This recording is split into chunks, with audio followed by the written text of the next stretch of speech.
Second year Punjab board बात करने जा रहे हैं कंप्यूटर साइंस की कि कैसे होंगे आप पास। वक्त बहुत कम है और कैसे तैयारी करें। बिल्कुल कुछ नहीं आता तो बेटा अगर कुछ नहीं आता तो इस वीडियो को देखिए।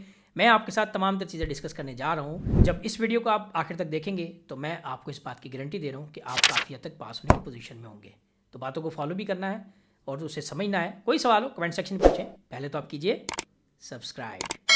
तो यहाँ सबसे पहले आपको पता होना चाहिए कि आखिर आपका पेपर आएगा कैसे, पेपर में क्या क्या पोर्शन होंगे, कौन कौन सा करना है। तो बेटा आप लोग याद रखिए, तीन चीज़ें आपके पास, डेटाबेसेस, सी लैंग्वेज और विजुअल बेसिक है। विजुअल बेसिक ये क्या है? ये पहली दफ़ा सुन रहे हैं हम जी। तीन पोर्शन है, डेटाबेसेस है, सी लैंग्वेज और विजुअल बेसिक है। लेकिन करना क्या है, आपने विजुअल बेसिक को चॉइस में छोड़ देना है। यस, ये बात याद रखिएगा, सी लैंग्वेज और विजुअल बेसिक में चॉइस होती है, इसलिए आपने डेटाबेसिस और सिर्फ सी लैंग्वेज का पोर्शन करना है। बाकी विजुअल बेसिक को आपने छोड़ देना है। यहां तक तो बेटा आपको क्लियर हुआ कि आखिर पेपर में होगा क्या। तो सबसे पहले आप जानते हैं बहुत से बच्चे एमसीक्यू आएंगे 15, इसमें 6 आपके डेटाबेसिस के होंगे और 9 आपके सी लैंग्वेज के। विजुअल बेसिक के भी 9 होंगे, बता दिया, छोड़ देना विजुअल बेसिक को, नहीं करना, ये चॉइस में छोड़ते हैं। इसी तरह शॉर्ट क्वेश्चन डेटाबेसिस के होंगे 9, उसमें से 6 करने होंगे। इसके बाद सी लैंग्वेज में आपके पास 2 शॉर्ट क्वेश्चन के पोर्शन होंगे और दोनों शॉर्ट क्वेश्चन के पोर्शन से आपने 6 सवाल करने हैं। इसके बाद फिर आपके पास डेटाबेसेस के 2 लॉन्ग होंगे, वहाँ से 1 लॉन्ग आपने अटेम्प्ट करना है। और इसके बाद आपके पास सी लैंग्वेज के 3 लॉन्ग होंगे, जहाँ से आपने सिर्फ और सिर्फ 2 लॉन्ग करने हैं। ये था आपका टोटल पेपर पैटर्न। बेटा कौन कौन से चैप्टर हैं जो करेंगे और आप हो जाएंगे पास, क्योंकि चैप्टर तो 14 है, बहुत मुश्किल है। 14 कहाँ आएंगे, टाइम बहुत कम है, तो क्या करें। तो बेटा आपने डेटाबेसेस के टोटल आपके पास है 7 चैप्टर, तो करने कौन से हैं जी। इनमें से जो चैप्टर करने हैं और उनमें से कौन से टॉपिक करने हैं जो मैं आगे आपको बताऊंगा, वो आप पहले नोट कर लीजिए। सबसे पहले तो आप इस डेटाबेसेस के पहले 4 चैप्टर को टिक कर लें कि ये तो हमने करने ही करने हैं। उसमें कौन से टॉपिक हैं वो मैं भी आपसे डिस्कस करता हूँ। इसी तरह सी लैंग्वेज में भी आपके पास 7 चैप्टर हैं। अब इन 7 चैप्टर में से आप क्या करेंगे, कौन से चैप्टर करेंगे और कौन कौन से टॉपिक करेंगे, मैं आपको 1 बाय 1 एक्सप्लेन करूँगा। तो यहाँ आपने करना है चैप्टर नंबर पहले 8, फिर चैप्टर नंबर 9, फिर चैप्टर नंबर 10 और इसके बाद चैप्टर नंबर 13, फिर आप आएंगे चैप्टर नंबर 11 पे और फिर आएंगे चैप्टर 12 पे। 14 में क्या करना आपको बताता हूँ, छोड़ भी नहीं तो कोई बात नहीं, लेकिन इसमें कौन कौन से टॉपिक करने हैं ये मैं 1 बाय 1 आपको बताता हूँ, ताकि आप पास भी हो जाएं और जो अच्छा स्कोर करना चाहते हैं उनका अच्छा स्कोर भी आए। ठीक है जी। तो पहले हम बात करेंगे सी लैंग्वेज की। उसकी वजह क्या है? वजह यह है कि सी लैंग्वेज का आपने देख लिया कि पोर्शन ज़्यादा है, 49 नंबर का पेपर सी लैंग्वेज से आएगा। ठीक है, 75 में से 49 नंबर का आएगा, समझ आ रही है। तो बाकी जो है 26 नंबर 26 मार्क्स वो आएगा डेटाबेसेस से जी। तो बेटा सी लैंग्वेज के चैप्टर 8 से कौन कौन से ऐसे इंपॉर्टेंट टॉपिक हैं जिनके बगैर गुजारा नहीं, वो करना बहुत ज़रूरी है। और यहाँ से आपको कम से कम उम्मीद है 7 से 8 नंबर का पेपर 100% आएगा। द मोस्ट इंपॉर्टेंट, सबसे पहले basic steps of creating C program, या इसको ये भी कहते हैं what are the main steps to create a C program, या ये भी कह सकते हैं कि how many different steps of creating a C program. ये 3 तरह से सवाल पूछा जाता है। इसके साथ दूसरा topic basic structure of C program. तीसरा टॉपिक आप करेंगे types of programming languages. Fourth पे आप करेंगे प्रोग्रामिंग एरर्स। और फिर आप एक टॉपिक और करेंगे इसके साथ जो कि है characteristics of high level programming language. तो ये जनाब वो टॉपिक हैं जो लाजमी करने, जिनके बगैर गुजारा नहीं। शॉर्ट क्वेश्चन में एक छुटका सा हिस्ट्री ऑफ सी प्रोग्राम कर लें जी। तो साहब चैप्टर 8 होगा आपको क्लियर। अब चलते हैं चैप्टर 9 की जाने। मैं पहले आपको बताऊंगा कौन कौन से लॉन्ग आपने लाजमी करने हैं। बहुत इंपॉर्टेंट टॉपिक है जिस पे आप कॉम्प्रोमाइज़ कर ही नहीं सकते। अब यहाँ आप सबसे पहले तैयार करेंगे द मोस्ट इंपॉर्टेंट, आखिर आइडेंटिफायर्स क्या हैं।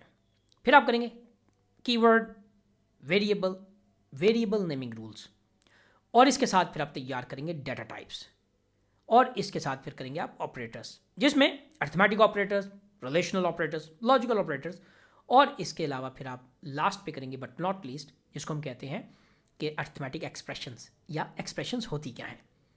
ये वो टॉपिक है जिन पे आपने कॉम्प्रोमाइज़ नहीं करना। ठीक है, तो इसके साथ साथ फिर हम चलते हैं अब चैप्टर 10 की जाने। अब चैप्टर 10 में आपने क्या करना है बेटा, बड़ा सिंपल सा टॉपिक है, बड़ा सिंपल सा चैप्टर है। इनपुट आउटपुट कुछ भी नहीं है इसमें। क्या है इसमें, आप सिर्फ और सिर्फ ये 2 टॉपिक अच्छी तरह तैयार करें, जिसमें एक है प्रिंट एफ और एक है स्कैन एफ। इसको डिटेल से याद करना है, इसकी तमाम तर चीज़ें जो लिखी हुई हैं। और इसके साथ आप करेंगे सिंपल जो इनपुट फंक्शन की छोटी सी डेफिनेशन है कि गेट सी एच क्या है, गेट सी एच ई क्या है, और इसके साथ आप करेंगे फील्ड विद स्पेसिफायर। तो ये टोटल आपके पास टॉपिक है जो चैप्टर 10 में आपने करना है। इन तमाम टॉपिक्स को जो मैंने आपको बताया ना, मैं अभी थोड़ी देर में आपसे डिस्कस करूंगा कि आखिर इनको कैसे करना है, ये भी एक बड़ा इशू होता है, और इसमें क्या क्या चीज़ याद करेंगे इन टॉपिक्स में से भी आपको बताऊंगा, ठीक है। साथ लास्ट तक रहना है आपने, आपको फ़ायदा होने जा रहा है। अब हम चलते हैं चैप्टर नंबर 13 की जानिब। यस, मैंने 11 और 12 को भी स्किप किया, उसकी रीज़न है, अभी बात करते हैं इस पर। तो चैप्टर 13 में आपने सिर्फ और सिर्फ ये शॉर्ट डेफिनेशंस आप तैयार करें, जिसमें फंक्शन हेडर क्या है, function calling statement, function prototype, और इसके साथ आप तैयार कीजिए लोकल वेरिएबल, ग्लोबल वेरिएबल, और यूज़र डिफाइंड फंक्शन है क्या और इसकी कैरेक्टरिस्टिक्स क्या है। जस्ट ये डेफिनेशंस याद करनी है, नथिंग एल्स। तो ये था आपका चैप्टर नंबर 13। अब इसके बाद आप आ जाइए चैप्टर नंबर 11 पे। यस, तो यहाँ पे आपने चैप्टर 11 12 पे शॉर्ट क्वेश्चंस तैयार कर लिए पहले। कौन कौन से जी, आखिर कंट्रोल स्ट्रक्चर क्या है, इसी के साथ इफ़ क्या है, if statement, if else statement क्या है, nested if else, switch statement, और एक छोटा सा टॉपिक है जिसे हम कहते हैं कंडीशनल ऑपरेटर या टर्नरी ऑपरेटर। और इसके साथ जो चैप्टर 12 है वहाँ से आपने ये 4 चीज़ें या 5 चीज़ें लाजमी करनी है। वो कौन कौन सी, मसलन वाइल लूप की डेफिनेशन, उसका सिंटैक्स, उसका flow chart, for loop same, do while loop, और इसके साथ सेंटिनल वैल्यू क्या होती है, कंटिन्यूस स्टेटमेंट क्या होती है। ये छोटी छोटी सी 2-3 डेफिनेशंस, इतना ही काफ़ी है। अब इसमें प्रोग्राम कंट्रोल स्ट्रक्चर के पहले कौन कौन से करने, नोट कर लीजिएगा। द मोस्ट इंपॉर्टेंट आप पहले करेंगे कि write a program which accept the marks of a student and display the student are passed और फेल। यस, कंग्रेचुलेशन वाला या बेटर लक नेक्स्ट टाइम। दूसरा प्रोग्राम आप कौन सा करेंगे, even number, odd number. Yes, write a program which accept a number and display the number is even और odd. तीसरा आप कौन सा करेंगे कि आप एक नंबर एंटर करें, बताएं कि नंबर पॉजिटिव है, नेगेटिव है, जीरो है। Yes, write a program which accept a number and display the number is zero, positive और नेगेटिव। इसी तरह से 2 नंबर एंटर करें, बताएं कि बोथ नंबर्स आर इक्वल और नॉट, और इसी तरह से स्मॉलेस्ट नंबर और लार्जेस्ट नंबर। और स्विच से आपको आने चाहिए कि आप एक डे एंटर करें, वो आपको बताए कि जनाब डे मंडे है, ट्यूसडे, वेडनेसडे क्या है। और इसी तरह से वॉवल्स और कॉन्सोनेंट वाला कि आप एक अल्फ़ाबेट लेटर एंटर करें कि which write a program which accept a letter और एन अल्फ़ाबेट एंड डिस्प्ले कि दैट इज़ कॉन्सोनेंट और वॉवल।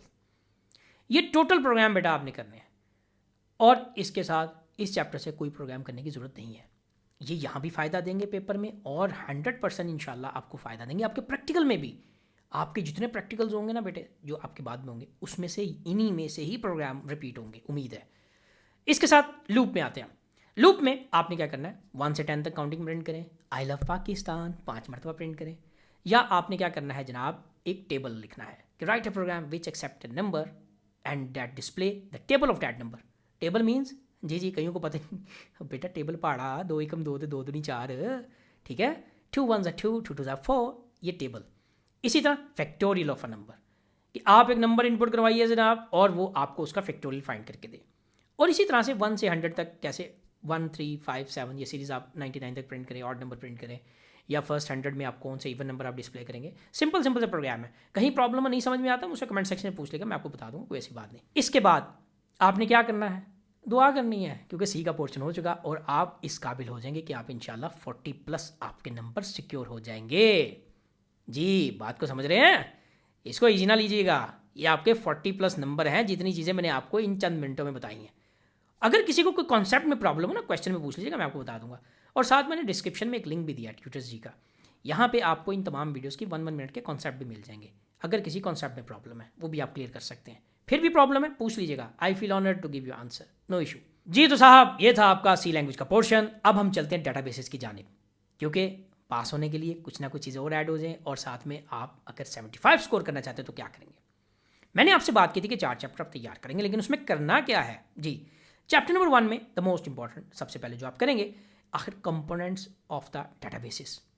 यस, इसके अलावा आप तैयार करेंगे features of DBMS, advantage and disadvantages of DBMS. ये टॉपिक कीजिए, शॉर्ट डेफिनेशंस के पॉइंट ऑफ व्यू से भी कीजिए, तैयार हो जाएगा। चैप्टर 2 से आपने कीज़ वाला टॉपिक, यस, प्राइमरी की, फॉरेन की, अल्टरनेट की, कैंडिडेट की, ये तमाम तर कीज़ आपने लाजमी तैयार करनी है। यूज़र कौन कौन से डेटाबेसेस के, एंड यूज़र है, इसी तरह एंड यूज़र है, या एप्लीकेशन प्रोग्रामर है, या फिर डेवलपर या डीबीए है, या फिर इसके अलावा डेटाबेस एडमिनिस्ट्रेटर जिसको आप कहते हैं, या डाटा एडमिनिस्ट्रेटर है, और इसके अलावा फील्ड फाइल रिकॉर्ड की डेफिनेशन। ये शॉर्ट के पॉइंट ऑफ व्यू से करें। चैप्टर 3 को बेटा आपने लॉन्ग के पॉइंट ऑफ व्यू से भी करना है, जैसे चैप्टर 1 से मैंने आपको बताया। 3 में भी आपके पास जो डिज़ाइन फेज़ है, जो लॉजिकल है, जो एक्सटर्नल, जो फिजिकल डेटाबेस डिज़ाइन है, इसके अलावा वहाँ से जो रिलेशनशिप उसकी टाइप्स हैं, इसके अलावा वहाँ पे जो मोडेलिटी है या ईयर डायग्राम का पोर्शन है, ये आपने लाजमी करना है। और फोर्थ से सिर्फ और सिर्फ ये 6 डेफिनेशंस कर लीजिए, कुछ भी ना कीजिए। नॉर्मलाइजेशन क्या है? फर्स्ट नॉर्मल फॉर्म में क्या होता है? Yes, remove the repeating groups, आप जानते हैं। सेकंड नॉर्मल फॉर्म में क्या होता है? थर्ड नॉर्मल फॉर्म में क्या होता है? और इसके साथ आखिरी ट्रांसिटिव डिपेंडेंसी क्या है, पार्शियल डिपेंडेंसीज क्या है, एनॉमलीज क्या होती है। बस, इसके अलावा कुछ भी करने की जरूरत नहीं पहले 4 चैप्टर से। एक चीज़ मैं आपको सजेस्ट करता हूँ, चैप्टर 6 से एक बड़ा इंपॉर्टेंट टॉपिक है, आप देखेंगे प्रीवियस पेपर्स में बहुत मरतबा रिपीट हुआ है, अगर ये लॉन्ग में आ जाए तो ज़रूर कीजिएगा, जिसमें है data types of Microsoft Access. Yes, ये वो टॉपिक है जिसके 8/8 मार्क्स मिलते हैं अगर आप लिख लें। आप देख लीजिए चैप्टर 6 में, ना आइडिया पूछ लीजिएगा कमेंट सेक्शन में, आपको गाइड कर दूंगा। और बाकी किसी चीज़ की करने की ज़रूरत नहीं। जो 5, 6, 7 चैप्टर है इसके एमसीक्यूज़ प्रीवियस ईयर्स के जो है वो आप देख लीजिएगा, क्योंकि 2 या 3 एमसीक्यूज़ आएंगे इस पोर्शन से बस, और 2-3 ही शॉर्ट क्वेश्चन आएंगे, करने होते हैं 6। तो पहले अगर आप 4 चैप्टर करेंगे ना तो इंशाल्लाह आपके 6 या मिनिमम 5 तो 100% इंशाल्लाह आपके शॉर्ट क्वेश्चन आंसर्स पहले 4 चैप्टर से आएंगे। तो ये था साहब आपका टोटल सफ़र सी लैंग्वेज और डेटाबेसेस का, जो कि मैंने आपको 14 चैप्टर्स के कवर करके दिया। अब आप अगर मज़ीद कुछ चीज़ इसमें पूछना चाहते हैं तो आप मुझे कमेंट कीजिए, सब्सक्राइब ज़रूर कीजिएगा, वीडियो को शेयर कीजिएगा, और इंशाल्लाह नेक्स्ट वीडियो में आपके साथ आएंगे आपके और सेकंड के सब्जेक्ट्स के साथ।